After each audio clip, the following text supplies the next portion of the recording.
Hi friends, అందరికీ JBM, అందరికీ నమస్కారం. నా పేరు నాని వెంకట్ జయరాజ్ అండి. నేను ఒక బర్త్డే పార్టీ ప్లానర్గా నా ఫ్యామిలీని చూసుకుంటూ, ఇంకో పక్క నటుడిగా నా ప్యాషన్ కోసం నేను కష్టపడుతున్నా. నేను ఆల్మోస్ట్ 2006 10th కంప్లీట్ అయిన తర్వాత, అంటే 10th క్లాస్ ముందు కూడా నాకు సినిమా అంటే పిచ్చి ఉంది. ఎంత పిచ్చి అంటే స్కూల్లో కంటే థియేటర్లో కూర్చుంది ఎక్కువ. విజయలక్ష్మి థియేటర్, అమీర్పేట్ విజయలక్ష్మి థియేటర్, అది మీకు చాలామందికి ఈ జనరేషన్కి తెలియదు.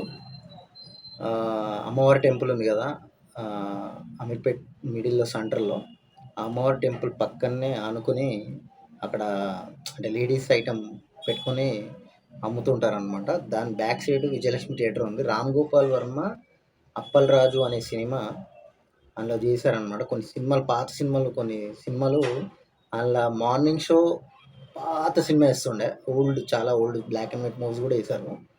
మార్నింగ్ షో ఒక షో నడిపిస్తారు. ఇంకా మిగతా 3 షోస్ ఇంకా మధ్యలో వచ్చిన వెంకటేష్ గారి అప్పుడప్పుడు నువ్వు వస్తావని అట్లాంటి సినిమాలు వేశారనమాట. ఆ సినిమా థియేటర్లో ఎన్నిసార్లు చూసానంటే 5 రూపీస్ టికెట్ ఉండే అక్కడ. మీరు నమ్ముతారో నమ్మరో, 5 రూపాయలు సినిమా టికెట్ ఉండే. ముందే పోయి కూర్చుంటుండే అక్కడ. అంత పిచ్చిగా ఉండే సినిమా అంటే. అంటే నేను ఎందుకు చెప్తున్నా అంటే, ఇప్పుడున్న జనరేషన్లో ఈ మొబైల్ ఫోన్స్, ఎప్పుడైతే మొబైల్ ఫోన్స్ వచ్చేసినాయో అప్పుడు సినిమాకి అందరు చాలామందికి దూరం అయిపోయారు. ప్రపంచం మొత్తం మొబైల్ ఫోన్లో ఉంది. అప్పుడు సినిమా ఎలా ఉండేదంటే, కనీసం ఒక గాలి కూడా దూరేది కాదు మనుషుల మధ్యలో. అంటే దూరి దూరి దూరి ఒక టికెట్ సంపాదిస్తుండే మేము. 10 రూపాయల టికెట్ సత్యం థియేటర్లో, అమీర్పేట్ సత్యం థియేటర్లో. ఇప్పుడు అల్లు అర్జున్ గారు కొనుక్కొని ఏఏ స్టూడియో అని చెప్పి, ఏదో స్టూడియో సినిమాస్ అని చెప్పి ఏషియన్ వాళ్ళతో కలిసి పెట్టారనమాట. అంటే ఇప్పుడు సినిమా అనేది ఎట్లా అయిపోయిందంటే, అప్పట్లో సినిమా సంవత్సరం, 2 సంవత్సరాలు, 3 సంవత్సరాలు అట్లా కూడా ఆడింది. దిల్వాలే దుల్హనియా లే జాయేంగే సినిమా కొన్ని అంటే ఆల్మోస్ట్ ఒక యంగ్ బాయ్ పుట్టంగానే ఆ పిల్లోడు పెరిగి ఒక 20 సంవత్సరాలు, 30 సంవత్సరాలు వస్తారు కదా, ఆ టైం దాకా కూడా దిల్వాలే దుల్హనియా లే జాయేంగే సినిమా ఒక థియేటర్లో ఆడింది.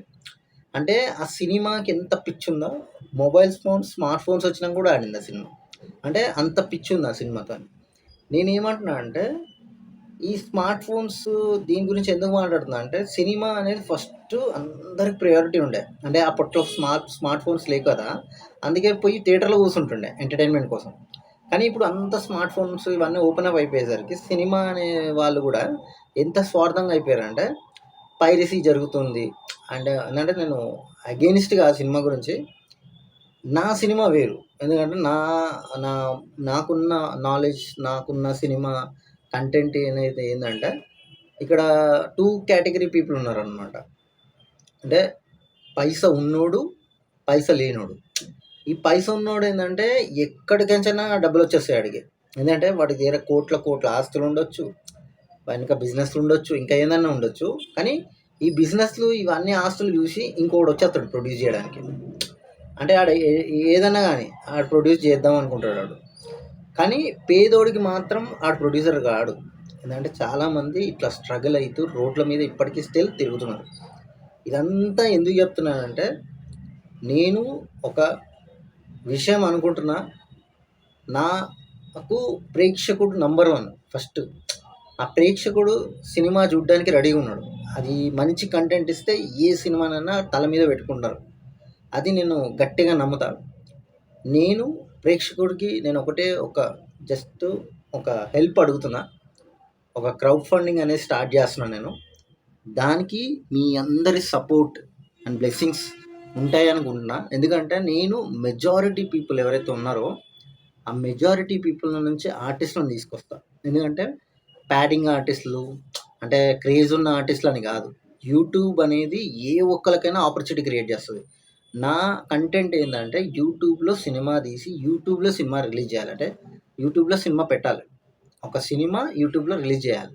ఆల్రెడీ బండి సరోజ్ కుమార్ అని చెప్పి ఒక అన్న ఉన్నాడు. అన్న ఎందుకంటే ఆయనకు అనుకున్నట్టుగా ఆయన చేయాలనుకున్నది చేసేసిండు. అంటే కళ నాది వెల మీది, నచ్చితే మ్యాక్సిమం పే చేయండి అని చెప్పి రిలీజ్ చేశాడు అనమాట. అది చాలా మందికి ఎఫెక్టివ్గా వెళ్ళింది. అంటే ఆల్మోస్ట్ ఒక చరిత్ర అనేది క్రియేట్ చేయడం జరిగింది. నిర్బంధం అనే లాక్డౌన్ టైంలో నిర్బంధం అని చెప్పి ఒక సినిమా తీసాడు. ఆ సినిమాలో ఫస్ట్ స్టార్టింగ్ ద రేప్తో స్టార్ట్ అవుతుంది. అంటే ఒక కాలేజ్ అమ్మాయి అబ్బాయి అవుటర్ వెళ్ళిపోయి, అంటే వాళ్ళు ఒక సుమ్సాంగ్ ప్లేస్లో, అంటే ఎవరు ఉండరు, అండర్ కన్స్ట్రక్షన్ అయిపోయి వదిలేసి ఉంటుంది అనమాట. అట్లాంటి ప్లేస్లోకి వెళ్ళి, అంటే వాళ్ళు అంటే ఇంటిమేట్ అవుదాం అనుకుంటారు, కానీ అక్కడ రేపిస్ట్ ఉంటారు. ఆ అమ్మాయిని రేప్ చేస్తారు. ఆ రేప్ గ్యాంగ్లో హీరో ఉంటాడు. అసలు అల్టిమేట్ మెసేజ్ ఇచ్చేయండి అనమాట చాలామంది అమ్మాయిలకి ఆ ఒక్క సినిమాతో. ఎందుకంటే అంటే మన కాలేజ్ ఫ్రెండ్ కావచ్చు, బాయ్ ఫ్రెండ్ కావచ్చు, ఎవడైనా సరే అనవసరంగా వాళ్ళని నమ్మి ఎక్కడికి పడితే అక్కడికి వెళ్ళకుండా ఉండాలి అనే ఒక అల్టిమేట్ మెసేజ్ ఇచ్చిండు ఆ సినిమాతో. నాకు హ్యాట్స్ ఆఫ్ చెప్పాలి, నిజం చెప్తున్నా అన్నకి. నా ఉద్దేశం ఏంటంటే సినిమా తీయాలి, గట్టి సినిమా తీయాలి. ఎంతోమందికి లైఫ్ ఇస్తుంది సినిమా అనేది, ఎంతోమందికి ఆపర్చునిటీస్ క్రియేట్ చేస్తుంది, ఎంతోమంది డైరెక్టర్లు చేస్తుంది. నా సినిమాకి ₹1 మీరు తలుచుకుంటే, మీరు ఓటేస్తున్నారు కదా, ఆ ఓటేసిన చేతితో ₹1 సహాయం చేయండి. ఒక్కటే ₹1. ఆ ₹1 సహాయం చేసి నా ఛానల్ని సహాయం చేసిన చేతితో సబ్స్క్రైబ్ చేయండి. ఎక్కువ మందికి రీచ్ అవుతుంది. సబ్స్క్రైబ్ చేసి లైక్ చేయండి. నేను చెప్పే వీడియోస్ కానీ, ఏంటంటే నేను ఏదైతే చెప్తున్నానో ప్రతిదీ అప్డేట్ ఇస్తా, ఏమేమి చేయాలనుకుంటున్నానో.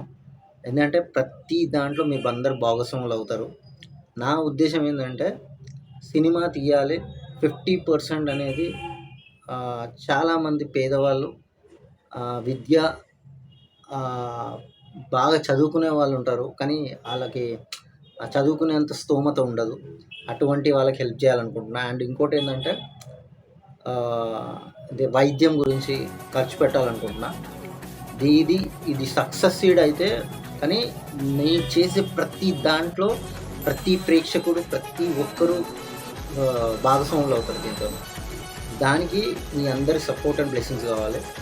అండ్ ఈ వీడియో చూస్తే కొంచెం లైక్ చేసి, కమెంట్ చేసి ఎక్కువ మందికి షేర్ చేయండి please. Thank you so much. అందరికీ నమస్కారం. జై భీమ్.